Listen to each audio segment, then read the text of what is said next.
Tonight you're going to receive a lot of information from us. A couple items that I wanted to touch base on is we have a strategic plan, and I have a slide a little bit later in the slide presentation that I will go over.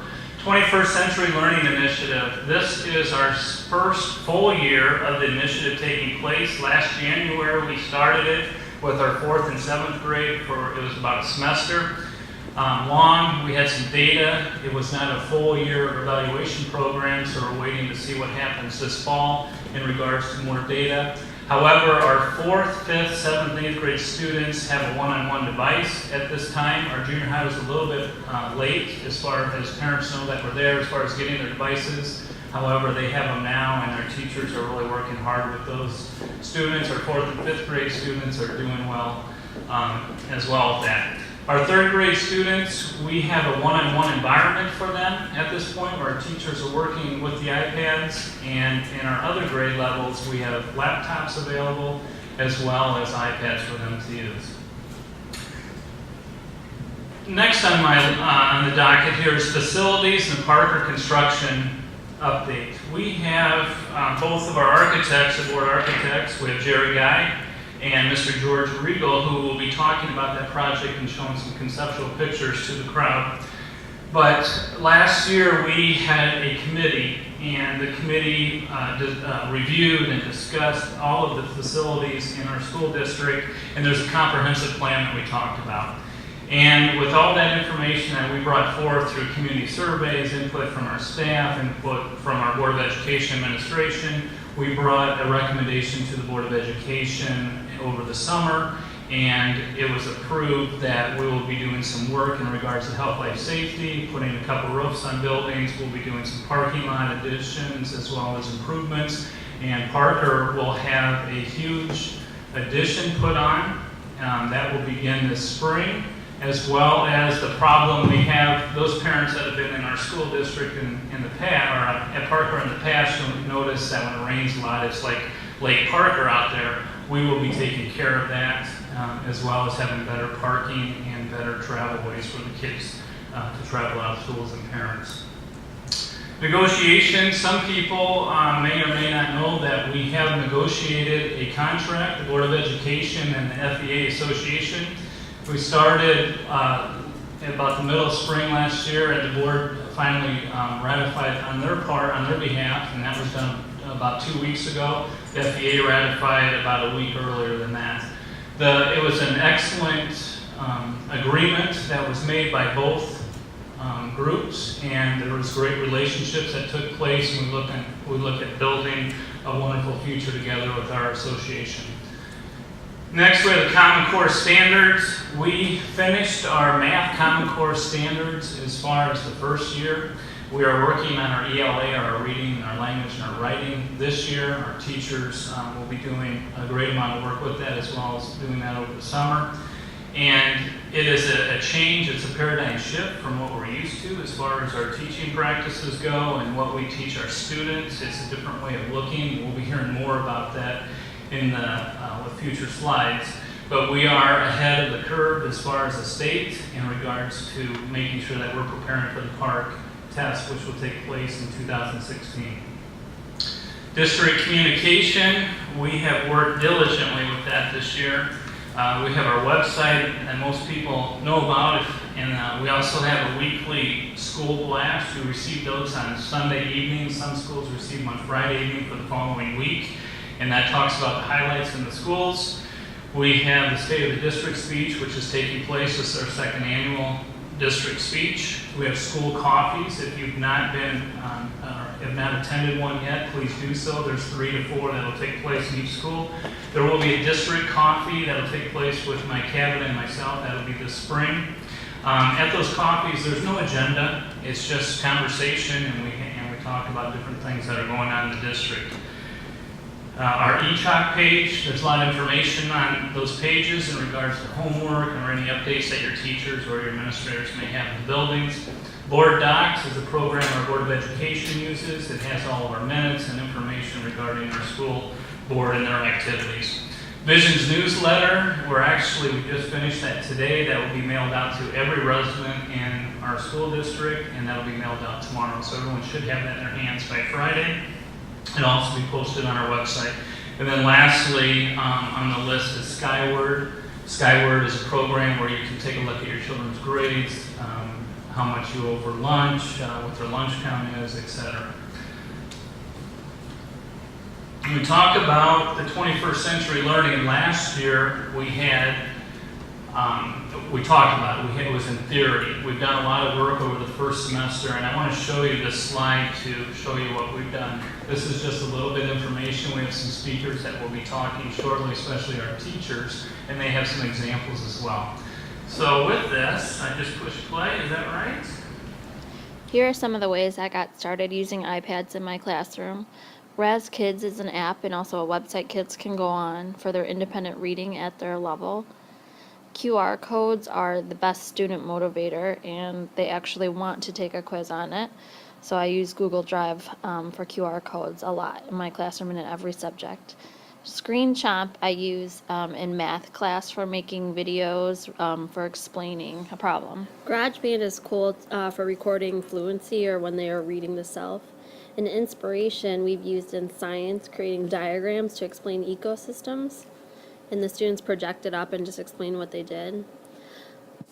The students like using Doster. It's easy to create 3-word summary sentences with different fonts.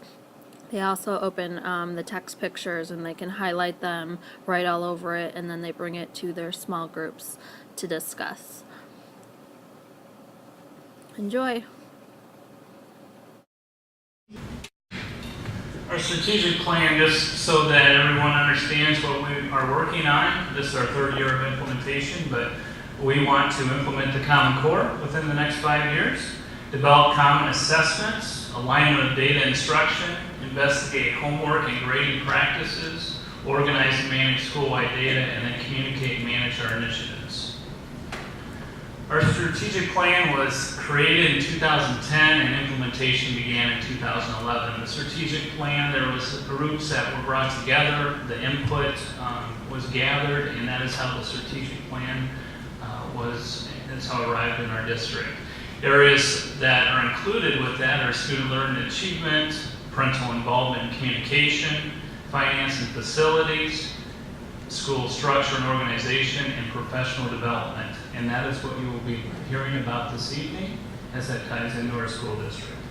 Next, I would like Mr. Regal from GreenAssociates and Mr. Guy to come up to discuss our life safety survey, district facility plan, and the district comprehensive improvement plan.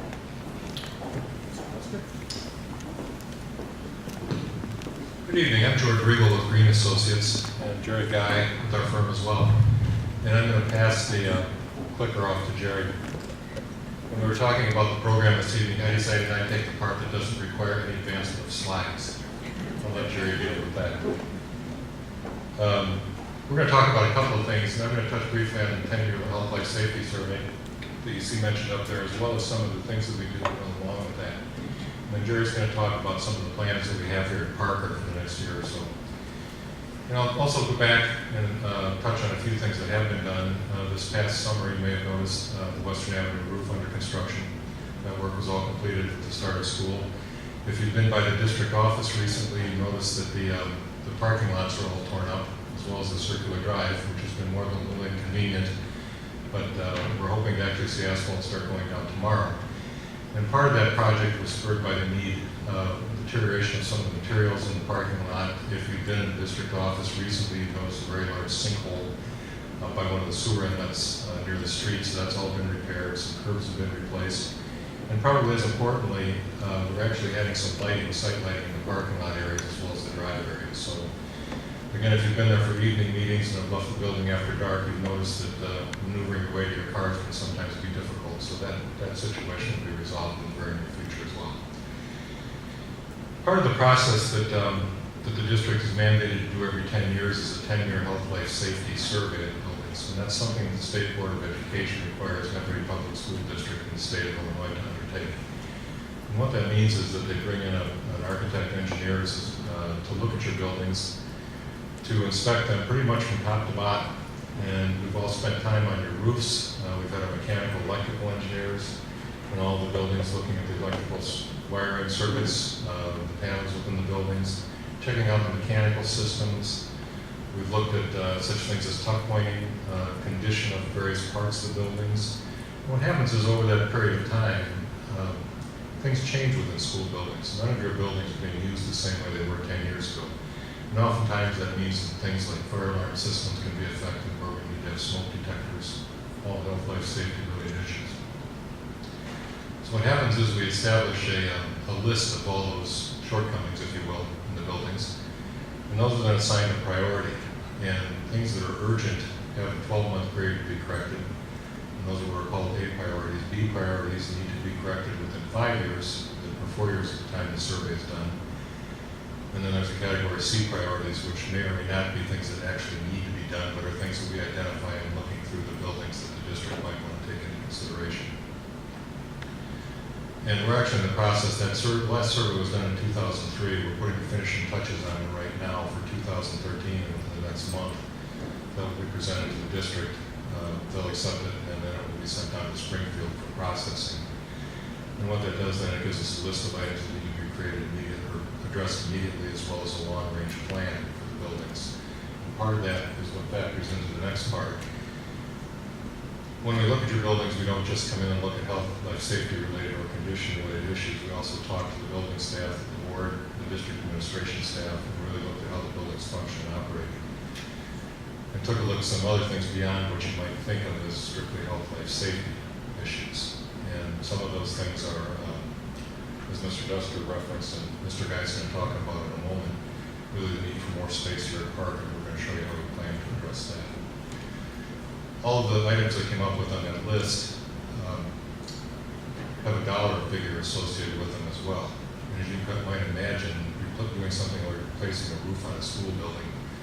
If any of you have replaced roofs on your homes recently, you know that that can be a pretty substantial amount of money. Well, imagine what it's like to do it on a 70 or 80,000, 130,000 square foot building. It'd be a significant sum. So what this does is it really kind of gives you a work plan over the course of the next 5 to 10 years of what needs to be done in your buildings. Roofs, for example, we're looking at replacing roofs on Flossmoor and Serena this coming summer.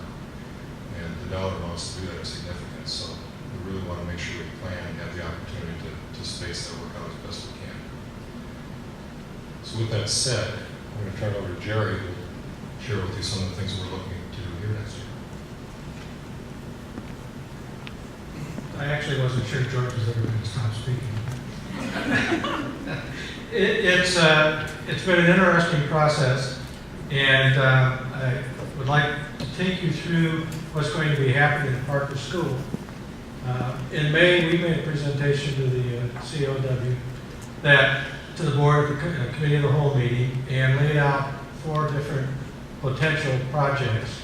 The first one we called Proposal A had a value of $28 million. What we decided and ultimately reviewed and agreed to was a project that's approximately $10.4 million. Hopefully, if technology works, you're looking at a site plan of Parker Junior High School. And some discussions about how we manage traffic, how we separate parents and buses, and we recognize those as issues at Parker Junior High School. And you'll note that there is a new bus drop-off. They will no longer go out along the long block and a half of paving. Be double loaded during the day, during the morning, they drop, they leave. In the evening, or at the end of the school day, they'll park, and they'll be, until all the students have been loaded, no bus will leave. But we believe this is a better approach than what's currently being used. We're adding parking spaces, approximately 90 more parking spaces, and we will be addressing the stormwater management issues. We're in the process of developing the application that will go to the Flossmoor Village at the end of the month. We intend to be making a presentation on the site plan and stormwater management at the November P&Z meeting. If things go well, which we believe they will, in December, the city will then have an opportunity to evaluate the recommendations that have been brought forward from P&Z, and we believe we will be allowed to then move forward into the actual process. We anticipate bidding the project in February and bringing those contracts to the board in the March meeting, awarding those contracts with the intent right now that no construction will start until after the end of the school year, and be moving forward over the next 18 months or so that the entire project will be completed at the start of the 2015 school year. I don't know if I'm the only one in the room. I'm having a hard time reading your map.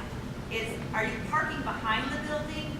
Where The east side, we consider it the east side of the building, north being up on the site plan.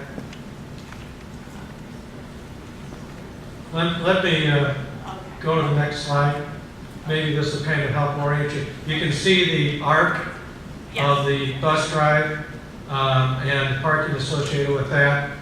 Within the plan, one of the deficiencies of Parker Junior High School was circulation.